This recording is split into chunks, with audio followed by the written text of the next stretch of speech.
Nos constitutions révisées le disent clairement. Nous, Constitution numéro 6, sommes tenus d'être parmi les hommes des serviteurs humbles et audacieux. Nous devrons nous impliquer dans la vie moderne, interprétant dans un esprit fraternel les inquiétudes des hommes. Nous essayons d'y lire les signes de la présence de Dieu et de son dessein de salut. Le ministère n'est plus à la périphérie de notre vie religieuse. Il se trouve en son centre même. Comme religieux et comme rédemptoristes, nous sommes engagés à plein temps dans le ministère de la mission de Jésus, c'est-à-dire la construction du royaume de Dieu par opposition au règne du mal. Quel est le défi pour aujourd'hui et pour demain? Je retourne à la Constitution 19 pour nous guider. Car le mystère du Verbe incarné met en lumière le vrai sens de l'homme et de sa vocation intégrale. Nous réalisons ainsi dans toute son ampleur l'œuvre de la rédemption et nous témoignons que quiconque suit le Christ, l'homme parfait, devient lui-même plus homme. Fin de la citation. Comme rédemptoristes, et pour tous les religieux, notre rôle aujourd'hui et demain est d'apporter la réalité de Jésus-Christ et de son abondante rédemption à un monde sécularisé. Si nous devons apporter Jésus-Christ aux autres, nous devons être une parole incarnée pour les autres. Nous devons être les mains du Christ qui s'approchent et qui touchent ceux qui souffrent, ceux qui sont marginalisés dans la société et qui sentent qu'ils sont en voie de disparaître dans l'oubli. Ceux qui sont handicapés et aveuglés par les promesses du monde où ils vivent. Ceux qui ont besoin d'un main secourable en un temps de perte et de souffrance. Nous devrons être les yeux du Christ, qui voit les injustices de notre monde, qui voit le solitaire et l'abandonné, qui voit la peur et le vide, qui voit le sourire qui cache la dépression. Nous devrons être la voix du Christ proclamant le message prophétique de la mort de Dieu et de sa justice. La voix qui dit un mot d'encouragement et d'espoir aux déprimés. La voix qui parle de pardon et d'amour. Nous devons être les oreilles du Christ qui entend les joies, les rires, les angoisses et la douleur. Enfin, nous devons être le cœur du Christ qui aime ses frères et sœurs et accorde, comme dit la Constitution numéro 4, une attention particulière aux pauvres, aux humbles et aux opprimés. Ceci est vrai pour aujourd'hui et il sera ainsi demain.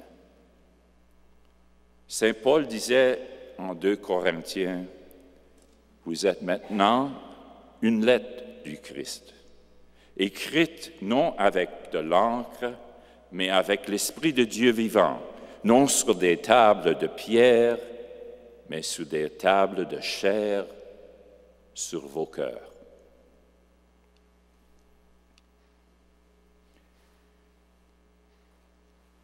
Lamentation, chapitre 3.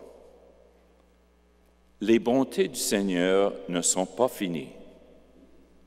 Ses tendresses ne sont pas épuisées. Elles sont neuves tous les matins. Grande est ta fidélité.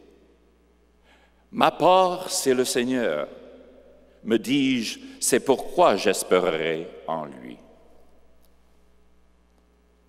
On ne peut imaginer quel désastre a suivi la destruction de Jérusalem en 586 avant Jésus-Christ, produit sur la psychologie du peuple juif. Cette expérience de destruction et de déportation eut un impact catastrophique. L'indépendance nationale de Juda fut perdue et il fut forcé de vivre sous la domination étrangère et de subir la persécution. Plusieurs personnes moururent, des leaders et des travailleurs qualifiés furent envoyés en exil, tandis que leurs êtres chers étaient laissés là. L'économie de Juda fut réduite à la culture de la terre, ou bien à se débrouiller avec les moyens du bord. Et pourtant, bien que ce temps sombre d'après-destruction fût difficile pour le peuple, il parlait encore des bontés du Seigneur. Les auteurs disent que le livre des Lamentations est l'un des plus remarquables et forts témoignages du désir de vivre de l'esprit humain. Il n'est pas surprenant qu'il soit lu lors des services de la synagogue commémorant les calamités nationales juives. C'est l'écho des voix de la souffrance qui résonne avec espérance. Plusieurs personnes se plaignent de la mort de la vie religieuse au Canada. En faisant ainsi, avons-nous oublié que l'amour du Seigneur est éternel? Avons-nous oublié que, comme le peuple juif en exil, nous pouvons tenir ferme la promesse que Dieu ne nous abandonnera pas? Ne nions-nous que l'activité agissante de l'Esprit Saint? L'Esprit Saint n'est ni en vacances, ni en grève. L'Esprit Saint continue de travailler et il est une source d'espoir. Les rapports sur la mort de la vie religieuse sont prématurés.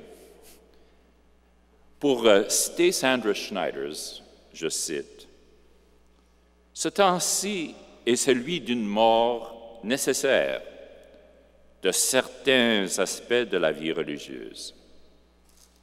C'est peut-être la mort d'une certaine complaisance, la fin d'une certaine confiance au grand nombre, à la sécurité, aux réponses faciles. L'avenir de la vie religieuse peut impliquer une formidable liberté de n'avoir rien à perdre, une liberté qui nous rend capables de risquer des choses emballantes, inventant de nouvelles visions et de nouvelles façons de construire le règne de Dieu. Peut-être que l'avenir de la vie religieuse signifie embrasser la réalité que, comme religieux, nous devenions finalement assez marginaux et assez sans pouvoir pour devenir vraiment des instruments de Dieu dans la guérison radicale du monde.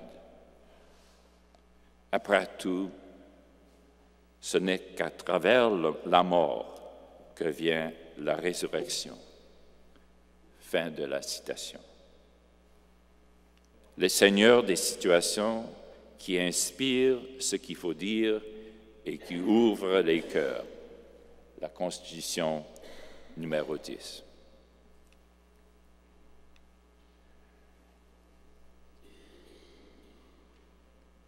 Le besoin fondamental qui a suscité la fondation des Rédemptoristes, comme d'ailleurs plusieurs congrégations religieuses apostoliques, fut la perception d'un besoin de justice et une passion pour elle.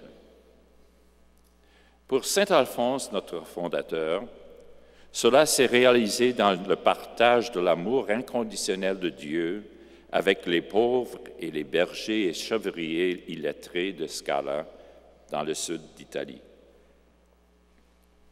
Pour nous aujourd'hui, cela veut dire avoir un regard critique sur un système d'injustice et d'inégalité sociale. Cela comprend non seulement la dénonciation des injustices, mais encore la proclamation de l'Évangile de la vie, la dignité, le respect et le développement de toute la personne dans le Christ. Je suis d'accord avec Timothy Radcliffe quand il dit que toute l'humanité passe à travers une sérieuse crise d'espérance. Partout dans le monde, les gens se demandent quel genre d'avenir est possible pour la future génération. Le père Lassault, notre ancien supérieur général, disait souvent qu'en vertu de notre vocation, les baptistes sont appelés à être un signe d'espérance pour toute l'humanité, particulièrement les jeunes.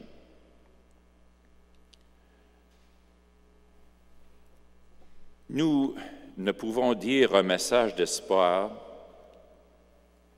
que si nous sommes convaincus qu'il y a un avenir à espérer.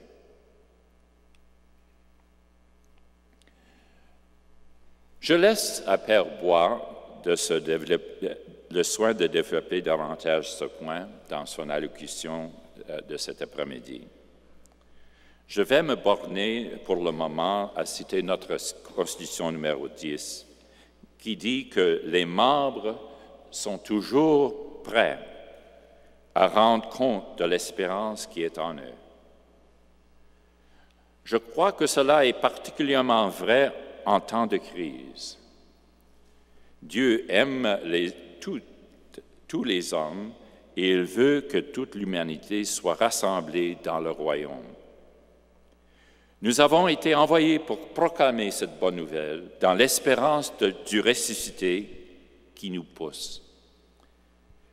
Nous faisons cela non comme individus, mais comme membres d'une communauté sans fausse anxiété pour l'avenir.